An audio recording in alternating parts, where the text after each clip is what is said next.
मैं यह कहानी किसी को सुनाने के लिए नहीं लिख रही।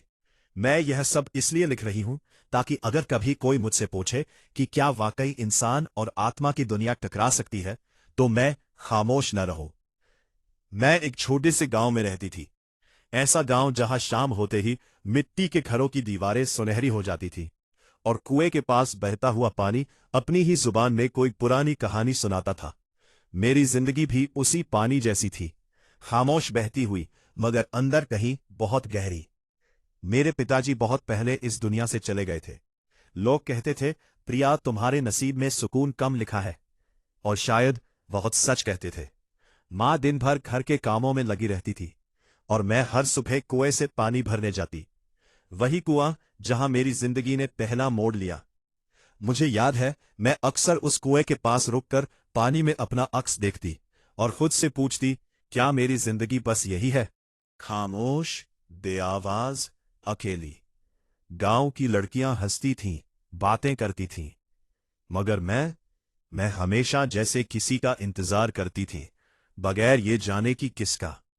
रातों को जब सब सो जाते, मैं आंगन में बैठकर आसमान देखती, सितारों को, और दिल में एक अजीब सा खौफ होता कि कहीं मैं इस दुनिया में अकेली ना रह जाऊं।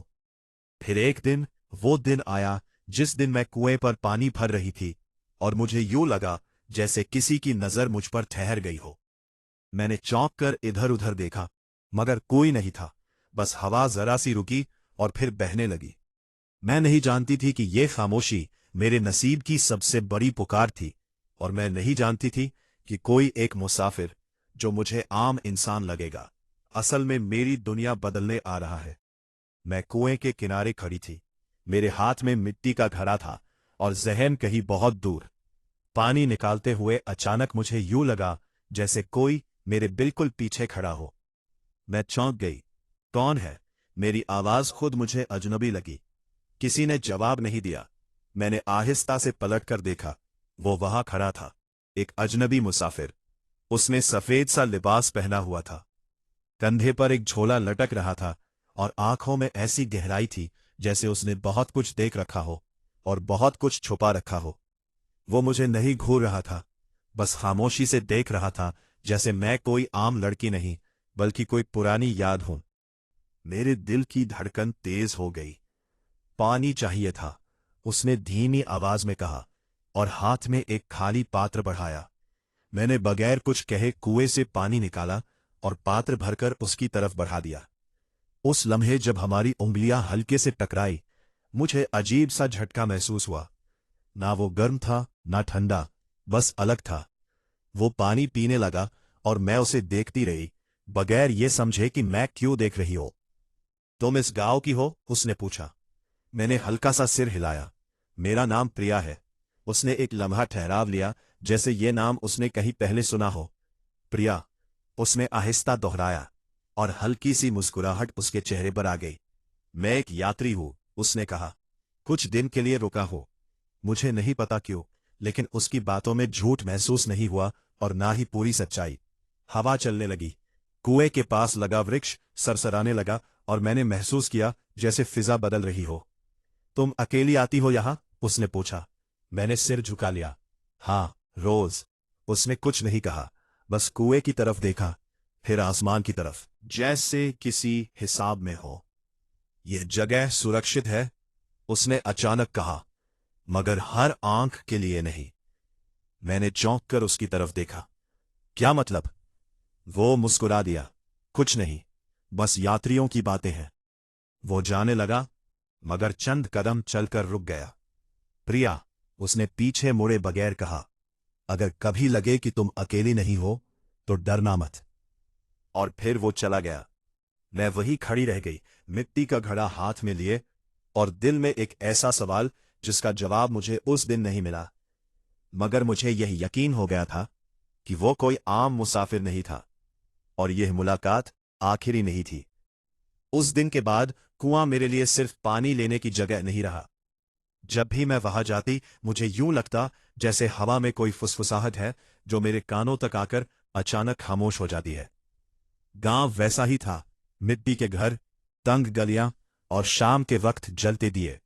मगर मैं मैं वैसी नहीं रही थी। रात को मैंने माँ से पूछा, माँ, क्या कभी कोई अजनबी हमारे गांव में आया है जो आम लोगों जैसा ना लगता हो? माँ ने चौंक कर मेरी तरफ देखा। ऐसे सवाल क्यों? मैंने खामोश हो गई। कुछ बातें जुबान पर आकर भी दिल में वापस चली जाती है। अगले दिन मैं दोबारा कुएं पर गई। सूरज आधा ढल चुका था और पानी में आसमान की सुनहरी परछाइयां तैर रही थी। वो वहां था, उसी वृक्ष के नीचे, जैसे वो कभी गया ही ना हो। मेरे कदम खुद ब खुद रुक गए। तुम फिर आ गई, उसने कहा, जैसे वो जानता वो कि मैं आऊंगी। ये मेरा रास्ता है, मैंने आहिस्ता कहा। वो मुस्कुरा दिया, और कुछ रास्ते हमें चुनते हैं। मैंने उसकी बात का जवाब नहीं दिया, बस घड़ा नीचे रखा और रस्सी पकड़ ली। गांव वाले मेरे बारे में क्या कहते हैं? उसने अचानक पूछा। मैंने हैरत से देखा। आपके बारे में कोई नहीं जानता आपको। वो हल्का सा हंसा। ना जानना भी कभी कभी सबसे बड़ी पहचान होती है। हवा अचानक तेज हो गई। वृक्ष के पत्ते शोर से हिले और कुएं के पानी में लहर सी दौड़ गई। मैंने घबराकर पीछे हटना चाहा, मगर वो एक कदम आगे आया। डर मत प्रिया, उसकी आवाज में अजीब सी ताकत थी। मैं यहां नुकसान के लिए नहीं आया। सवाल मेरे दिल से निकला। उसने आसमान की तरफ देखा और कुछ देर खामोश रहा। कुछ कर्ज होते हैं जो वक्त भी नहीं भुला पाता, वह बोला, और कुछ वादे जो पीढ़ियों तक चलते हैं। मैं कुछ समझ नहीं पाई, मगर दिल ने मान लिया कि वह झूठ नहीं बोल रहा। अचानक गांव की एक बूढ़ी औरत दूर से हमें देखती हुई तेजी से अपनी राह बदल गई। मैंने महसूस किया कि लोग देख रहे हैं। लोग डर जाते हैं जो वो नहीं समझते। उसने आहिस्ता कहा, जैसे मेरे दिल की बात सुन ली हो। वो जाने लगा, मगर इस बार रुककर मेरी तरफ देखा। प्रिया, कुछ दरवाजे एक बार खुल जाए तो बंद नहीं होते। और फिर वो गायब हो गया। ना मुड़कर देखा, ना कदमों की आहट। मैं देर तक उसी जगह खड़ी रही। उस दिन मुझे पहली बार अपने गांव से डर लगा, और पहली बार उस मुसाफिर की कमी महसूस हुई। उस रात मैं सो नहीं सकी। आंखें बंद करती तो कुएं का पानी मेरे सामने आ जाता, और उस पानी में मेरा अक्स नहीं, किसी और का चेहरा नजर आता। वही मुसाफिर। मैंने करवट बदली तो कमरे में अजीब सी ठंडक थी। हालांकि मौसम गर्म था। मां की सांसों की आवाज पास के बिस्तर से आ रही थी, मगर मुझे यूं लग रहा था जैसे मैं अकेली हूं। फिर नींद ने मुझे आहिस्ता आहिस्ता अपनी गिरफ्त में ले लिया। मैं ख्वाब में उसी कुएं के पास खड़ी थी, मगर गांव बदल चुका था। मिट्टी के घर नहीं थे, बल्कि ऊंचे छायादार वृक्ष थे, जिनकी जड़ें जमीन में नहीं, जैसे वक्त में फैली हुई थी। कुआं चमक रहा था, और उसके पानी से नीली रोशनी उठ रही थी। प्रिया, किसी ने मेरा नाम पुकारा। मैं पलटी। वो सामने खड़ा था, मगर अब वो मुसाफिर नहीं लग रहा था। उसकी आंखें आम आंखों जैसी नहीं थीं, उनमें एक और दुनिया झलक रही थी। ये जगह कहाँ है? मैंने कांपती आवाज में पूछा। ये वो दुनिया है जो इंसानों को सिर्फ ख्वाब में दिखाई जाती है, उसने कहा। मैं पीछे हटने लगी, मगर मेरे कदम जमीन में धंस गए। डरने की जरूरत नहीं, वो बोला, अभी सच पूरा नहीं खुलेगा। अचानक वृक्षों के पीछे साए हिलने लगे, लंबे, खामोश, देखते हुए। ये कौन है? मैंने फुसफुसाहट की। उसने जवाब नहीं दिया, बस मेरी तरफ देखा, और पहली बार उसकी आवाज में दर्द था। कुछ सवाल वक्त से पहले पूछे जाएं तो कीमत मांगते हैं। प्रिया। कुएं से पानी नहीं, बल्कि आवाजें निकलने लगी। फुसफुसाहटें, अजनात भाषाएं, और मेरा नाम बार बार। मैं चीखना चाहती थी, मगर आवाज नहीं निकली। मैं हड़बड़ा कर जाग उठी। पसीना मेरे माथे पर था, और दिल ऐसे धड़क रहा था जैसे सीना तोड़ देगा। कमरे में सब कुछ वैसा ही था, मगर खिड़की के पास एक साया सा हिला। मैंने पलक झपकी तो वहां कुछ नहीं था। सुबह कुएं पर गई तो पानी में नीली रोशनी का अक्स अभी तक मेरे जहन में जिंदा था। और तब मुझे एहसास हुआ, ख्वाब नहीं था, वो पहला इशारा था कि वो मुसाफिर इस दुनिया का नहीं जिसे मैं जानती थी। अगली सुबह मेरा दिल बेवजह बोझिल था। मां ने मुझे देखा तो पूछा, प्रिया, रात सोए नहीं क्या? चेहरा उतरा हुआ लग रहा है। मैंने झूठ बोल दिया, बस जरा सर में दर्द है मां। कुछ सच घर की दीवारों में कैद नहीं किया जा सकता। मैं कुएं की तरफ नहीं गई। दिल ने मना कर दिया था। दोपहर के वक्त जब सूरज सर पर था और गांव खामोशी में डूबा हुआ था, मैंने वो बूढ़ी औरत देखी जो पिछले दिन हमें देखकर अपना रास्ता बदल गई थी। वो हमारे घर के सामने साए में बैठी थी। मैंने हिम्मत जमा की और उसके पास जाकर बैठ गई। मासी, मैंने आहिस्ता से कहा, आप मुझे जानती है? उसने मेरी तरफ देखा। आंखें बहुत पुरानी थीं, जैसे उन्होंने वक्त को चलते देखा हो। जानती हूं, वो बोली, और तुम मुझे जानती नहीं। यही बेहतर था। मेरे दिल में एक सर्द लहर दौड़ गई। वो मुसाफिर मेरे मुंह से बेख्तियार निकला। वो कौन है? बूढ़ी औरत ने अपनी छड़ी जमीन पर मारी। खामोश, यह नाम खुले में नहीं लिया जाता। मैं कांप गई तो वो हंसी, मगर उस हंसी में खुशी नहीं थी। इंसान और आत्मा के बीच कुछ परछाइयां होती हैं, प्रिया, और तुमने उनमें से एक को देख लिया है। मैंने सर झुका लिया। वो मुझे नुकसान तो नहीं पहुंचाएगा? बूढ़ी औरत ने लंबी सांस ली। वो खुद एक जख्म है, वह बोली। नुकसान नहीं, मगर इम्तिहान जरूर है। कैसा इम्तिहान? उसने मेरी कलाई पकड़ी। उसके हाथ ठंडे नहीं थे, मगर आम भी नहीं। कुएं के पास रात को मत जाना, वो बोली, और अगर वो तुम्हें ख्वाब में बुलाए तो जवाब मत देना। मेरा दिल जोर से धड़का। अगर मैंने जवाब दे दिया तो? बूढ़ी औरत की आंखों में खौफ उतर आया। तो रास्ता खुल जाएगा, वो फुसफुसाहट में बोली, और फिर वापसी आसान नहीं होती। वो उठ खड़ी हुई और जाते जाते सिर्फ इतना कहा, याद रखना प्रिया, कुछ मोहब्बतें दो दुनियाओं के बीच कुर्बानी मांगती हैं। और वो चली गई। मैं देर तक वहीं बैठी रही। उस दिन मुझे पहली बार ये एहसास हुआ कि मेरा दिल किसी इम्तिहान में डाल दिया गया है, और यह कि वो मुसाफिर सिर्फ मेरा नहीं, किसी और का भी है, दुनिया का भी है। उस दिन के बाद मैंने कुएं का रुख नहीं किया। दिल चाहता था, मगर डर कदम रोक लेता था। बूढ़ी औरत की बातें मेरे कानों में गूंजती रहती थी। अगर जवाब दे दिया तो वापसी आसान नहीं होती, मगर कुछ वादे अनकहे होते हैं और कुछ मुलाकातें लिखी जा चुकी होती है। शाम ढल रही थी जब मैं घर के आंगन में अकेली बैठी थी। हवा में वही जानी पहचानी ठंडक थी। प्रिया, मेरा नाम जैसे हवा ने पुकारा हो। मैं स्तब्ध हो गई।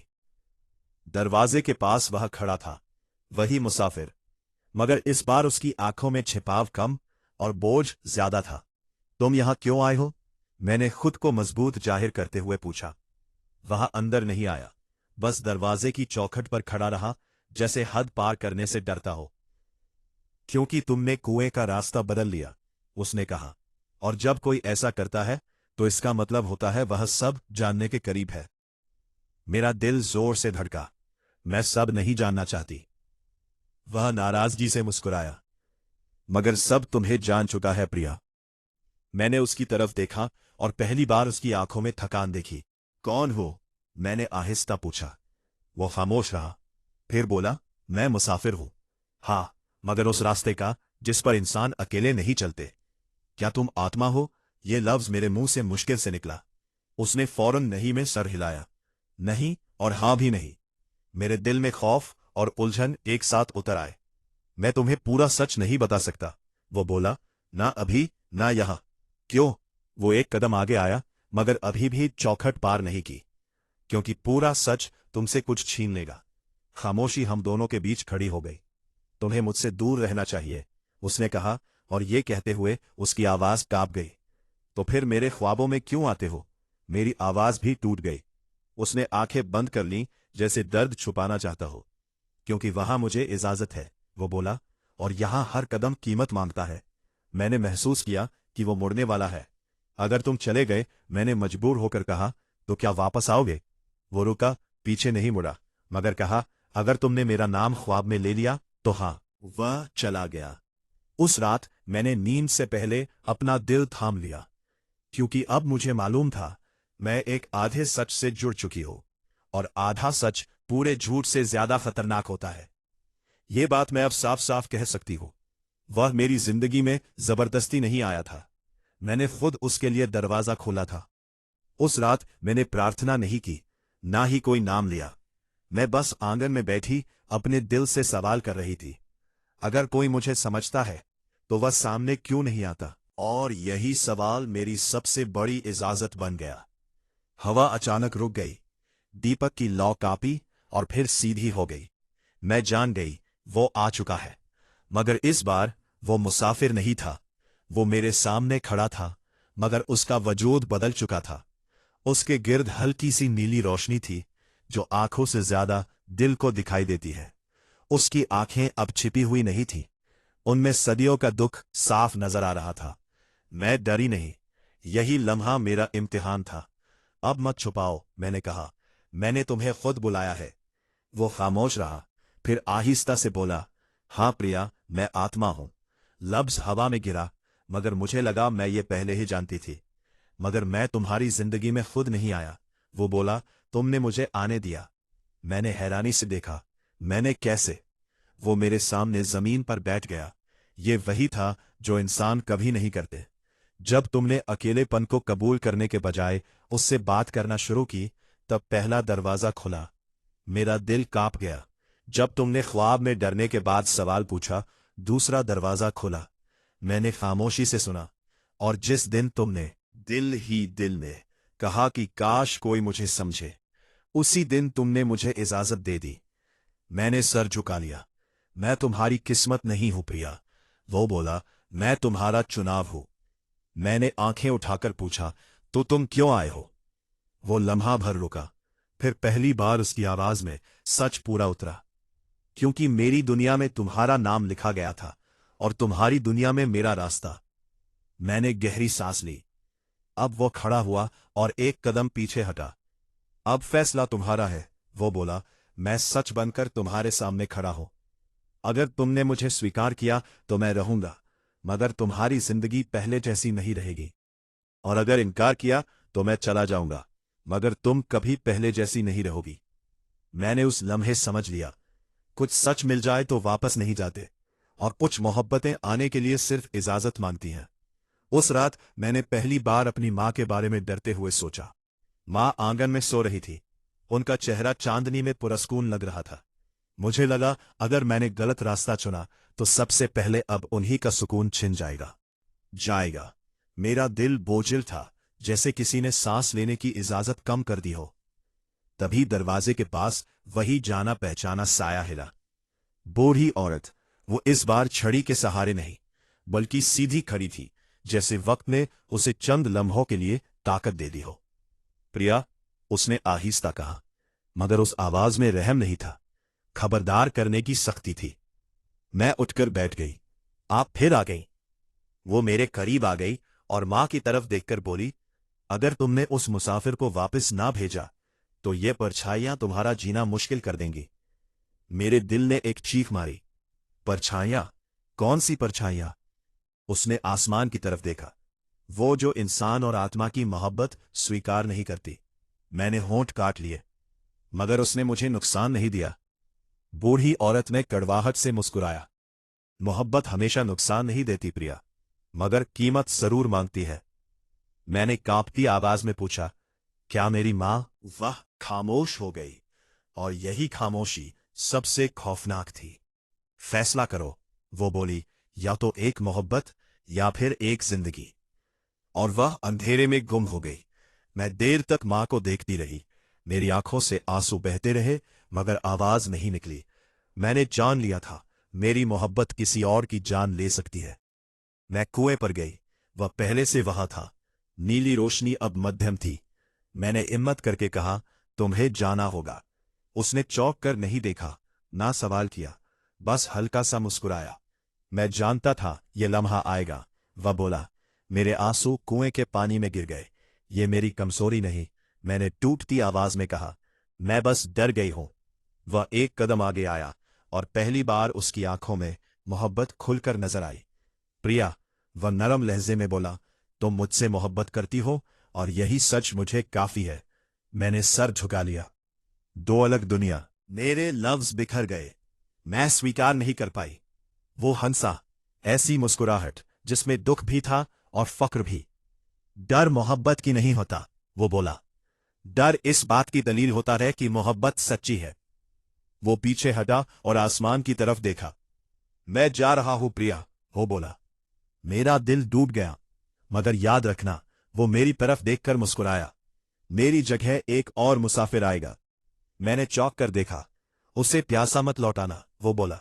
वो तुम्हारी तन्हाई का साथी होगा, मगर वो मैं नहीं हूं। वो आहिस्ता आहिस्ता नीली रोशनी में घुलने लगा, और प्रिया, उसकी आवाज दूर से आई। मोहब्बत अगर सच्ची हो तो कभी रुखसत नहीं होती, सिर्फ शक्ल बदल लेती है। और फिर वो चला गया। मैं अकेली कुएं के पास खड़ी रही, मगर पहली बार अकेली नहीं थी, क्योंकि अब मेरी तन्हाई भी किसी की अमानत थी। मैंने कुएं पर जाना छोड़ दिया था। दिल मानता नहीं था, मगर मैंने खुद को रोक लिया था, क्योंकि कुछ जगहें यादों से नहीं, कस्मों से बंद होती हैं। मगर एक दिन मजबूरी मुझे वही ले आई। मां के लिए पानी खत्म हो गया था, और गांव में कोई और रास्ता नहीं था। मैं खामोशी से कुएं के पास पहुंची। वही मिट्टी, वही वृक्ष, वही खामोशी। मगर उस दिन नीली रोशनी नहीं थी। मैंने घड़ा नीचे डाला और पानी भरने लगी।